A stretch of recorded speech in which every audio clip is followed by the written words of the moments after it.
আসসালামু আলাইকুম। টিভি ফিস্টোরিয়াল চ্যানেলে সবাইকে স্বাগত জানাচ্ছি। আজকে আমরা কথা বলব ঢাকা শহরের জ্যামের সাথে, সাথে যে আরেকটা মহা দুর্ভোগ সেটি হচ্ছে জলাবদ্ধতা। এই যে আমাদের পয়ঃনিষ্কাশন ব্যবস্থাপনা এটাকে নিয়ে কত পরিকল্পনা, কত কাজ হচ্ছে, কত উদ্যোগ নেয়া হচ্ছে। কিন্তু দিন শেষে দেখা যায় যখনই মুষলধারে বৃষ্টি নামে তখনই আমাদের রাজপথের অ্যা মাঝে নৌকা চলাচল করতে পারে, সাঁতার কাটা যায়। এই ভয়াবহ অবস্থায় আমরা আ দীর্ঘ সময় ধরে ভুগছি এবং এটা থেকে পরিত্রাণের জন্য কোন ধরনের উদ্যোগ আমাদের সরকারের নেই। এবং এটাকে যে একটা বিপর্যয় মনে করার সেটাই কিন্তু করছে না। কেন করছে না? কেন এটাকে আমরা আসলে মেনে নিচ্ছি সে বিষয়টা নিয়ে আমাদের ভাববার বা বলবার একটা মনে হয় সময় এসেছে। এবং এটা বলা উচিত, ভাবা উচিত। বিশেষ করে যেমন গতকাল ঝুম বৃষ্টি নেমেছে এবং দেখা গেল যে ঢাকার অধিকাংশ অভিজাত এলাকার রাস্তাঘাটও কিন্তু পানির নিচে তলিয়ে গিয়েছে। প্রায় ১ হাঁটু পানি, কোথাও ১ হাঁটুরও বেশি পানি হয়ে গিয়েছে এবং রাস্তাঘাটে যখন গাড়ি চলাচল করে তখন দেখা যায় যে একে তো হচ্ছে ঢাকা শহর এমনিতেই জ্যামের শহর। ঠিক একই সাথে আবার সেখানে যখন বৃষ্টি নামে জলাবদ্ধতার সৃষ্টি হয় তখন কিন্তু সেই জ্যামটা হয়ে যায় আরো মহা দুর্যোগ, মহা বিপর্যয়। এবং এটাকে এক ধরনের প্রাকৃতিক দুর্যোগ হিসেবে বলা যেতে পারে এবং ঘোষণা করা উচিত।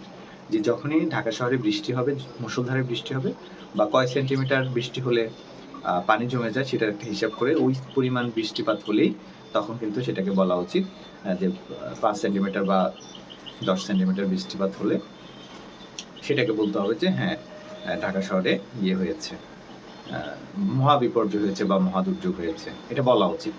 এবং এটাকে সতর্কবার্তার মধ্যে দিয়ে দেওয়া উচিত। তাহলে আর মানুষজন বের হবে না কিংবা তারা মুভ করবে না। এইটা করা উচিত। যেহেতু আপনারা পারছেন না, সরকার যেহেতু পারছে না, যে আমাদের নাগরিকদেরকে ন্যূনতম এইটুকু সুবিধা দেয়া যে রাজধানীতে রাস্তাঘাটে চলাচলে জ্যাম তো হয়ই, তার উপরে বৃষ্টির সময় যে পানি বেড়ে যায়, যে মানুষকে নৌকা ভাড়া করতে হয়, এত লজ্জাজনক বিষয় যে এই বিপর্যয়টা তো আমাদের নিজেদের তৈরি। এটা মানব সৃষ্ট একটা বিপর্যয় দুর্যোগ এবং আমরা নিজেরাই কিন্তু এটার আমাদের নিজেদের কর্মের ফল কিন্তু এটা। সো এইটার জন্য প্রায়শ্চিত্ত আমাদের নিজেদেরকেই করতে হবে এবং সরকারকে বারবার এটা নিয়ে কথা বলতে হবে। আমি দেখিনি যে বাংলাদেশে আসলে দেখা যায় যে যখনই কোনো জায়গায় জলাবদ্ধতার সৃষ্টি হয় তখনই দেখা যায় যে সেখানে লাইভ হয়, জলাবদ্ধতার কথা বলে। কিন্তু এটাকে যে মানে frequently যে এই বিষয়টা নিয়ে সরকারকে ফোর্স করবে সে ধরনের কোনো উদ্যোগ আমি দেখিনি তো, কখনো তো মানববন্ধন হয়নি ঢাকার এই সমস্যাটাকে নিয়ে। কিন্তু এটা আমাদের জন্য একটা জনজীবনে দুর্ভোগ এবং বিপর্যয় নেমে এসেছে এবং এখানে আরেকটা বিষয় বলে রাখি যে এই যে ঢাকা শহরে জলাবদ্ধতার পেছনে তো কারণ রয়েছে। এই কারণগুলো উদ্ঘাটন করতে কয় বছর লাগে? আমি ব্যক্তিগতভাবে গত ১৫-১৬ বছর ১৭ বছর থেকেই কিন্তু দেখছি যে নানান সরকারের নানান ধরনের কমিটমেন্ট আলোচনা থাকে ঢাকার অ্যা খালগুলোকে, নদীগুলোকে জলাবদ্ধতা নিরসনের জন্য সেগুলোকে সংস্কার করা হবে, সেগুলোকে খনন করা হবে। সেখানে যেখানে পয়-নিষ্কাশন ব্যবস্থা বাড়ানোর প্রয়োজন সেখানে সেটা করা হবে। এই জন্য প্রচুর পরিমাণে অর্থ বরাদ্দ হচ্ছে।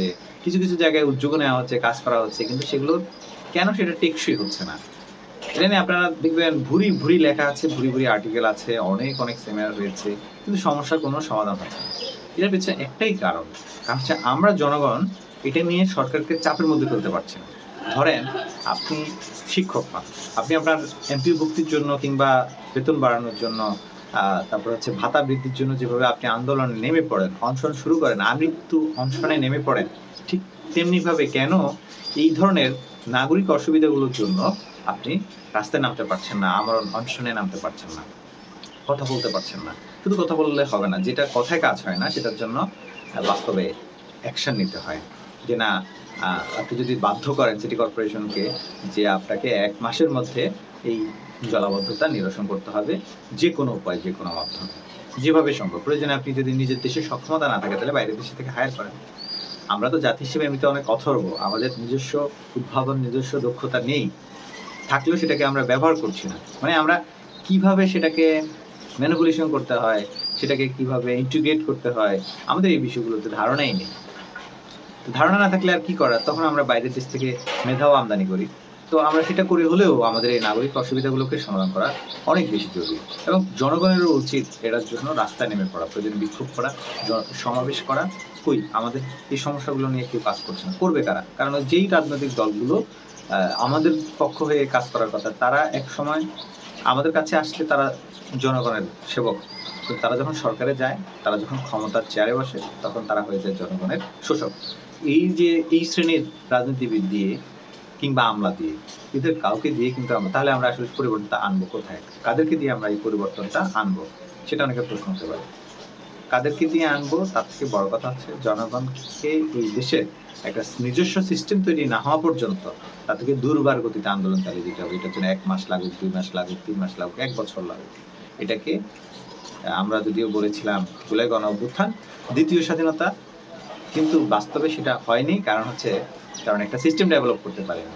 ১ মাস কেন? প্রয়োজনে ৩ মাস আপনাকে আন্দোলন করতে হবে, সংগ্রাম করতে হবে, বিপ্লব ঘটাতে হবে, গণঅভ্যুত্থান করতে হবে। কিন্তু আপনার নাগরিক সমস্যা নিয়ে আপনাকে ইশতেহার করতে হবে। নাগরিক সমস্যা নিয়ে আপনাকে দফা বানাতে হবে যে এই নাগরিক সমস্যাগুলো সমাধান করা ছাড়া আপনি যেমনিভাবে দেশের সংবিধানের জন্য আপনার দফার মধ্যে আপনি সংবিধানে কি এড করবেন না করুন, এগুলো মৌখিক কিংবা লিখিত কাগজপত্রের দলিল দস্তাবেজ দিয়ে রাষ্ট্র সংস্কার করা যাবে না।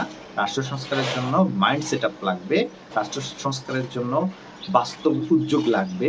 ভৌতভাবে কাজ করতে হবে। সেটা যদি না করা যায়, তাহলে কোনোভাবেই রাষ্ট্রের এই সকল মহা জঞ্জাট ঝামেলাগুলো সমাধান করা যাবে না। আজকে এই পর্যন্তই। আবারও কথা হবে। আল্লাহ হাফেজ।